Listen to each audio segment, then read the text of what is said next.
You're gonna do your first fertilizer application of the year, but you're not too sure what to apply. We're gonna go over just that. When you take a look around, you got all these lawns just super brown and you're not too sure what to do. What I'm gonna say might surprise you, but the best thing that you could do is fertilize your lawn. Now there's a right way and there's also a wrong way. Now if you have one of these lawns like mine, that's just got a ton of dead tissue on the lawn, spraying fertilizer on your lawn is going to be least effective because all this material that you're seeing that's brown, it's dead, it's dormant, it's not alive, it's not going to take the fertilizer through the plant. So the next best option is to use a granular fertilizer. But what are you gonna wanna use?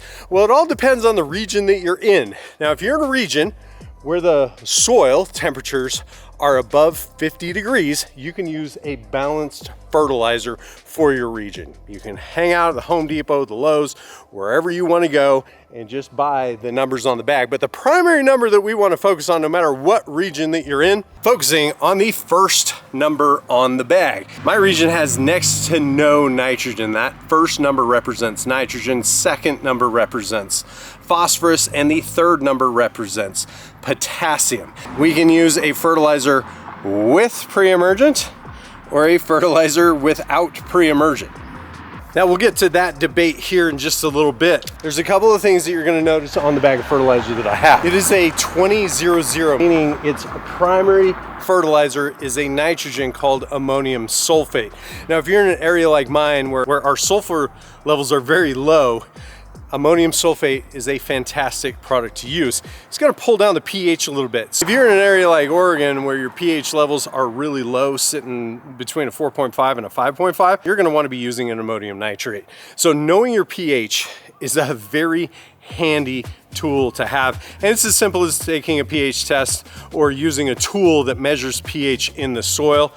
You can get them off of Amazon, Temu, wherever you think is best. Just make sure you read the reviews on which one that you like best. I'll post one in the description of the video if you need some help with that. The preferred type of nitrogen that we're gonna want this time of the year is an ammoniacal nitrogen. It's a little bit more safe for pH balanced lawns. When you get into the sulfur, if you have high sulfur already, you kind of have some adverse reactions. The soil can get a little hard. The type of fertilizer that you want to avoid if your soil temps are below 50 degrees is urea. Urea comes from a gas state and it wants to go back to a gas state. So we don't have a lot of microbiology movement. It's really not going to do much. You're going to lose about 60% of what you put down to volatilization. You're going to want to do at least half a pound of nitrogen per 1,000 square feet. So mathematically, it's pretty simple. We're going to divide 100 by the bag number. So 100 divided by 20 is 5 pounds per 1,000 square feet. That gets you to 1 pound of nitrogen. We're going to divide that by 2 for your Kentucky bluegrasses and your zoysia to really give it a boost. Now, if you guys have perennial ryegrass and a lot of your species of turf type tall fescue is a little bit more sensitive to nitrogen, start out with a quarter of a pound at about 1 pound per 1,000 square feet. Now you can afford to put this down once every 2 weeks until it starts greening up at these levels, which is the nice thing. You just don't want to go above 1 pound of nitrogen per 1,000 square feet. Otherwise, we run the risk of environmental hazards, leaching, things like that. So we want to be very careful, but more importantly, we don't want to burn the lawn. Now, I hope that makes sense. Now let's dive into the with pre-emergent or without. Now the pre-emergent, meaning pre-emerging weeds, starts now. Soil temperatures need to be below 50 degrees, hence the word pre-germination.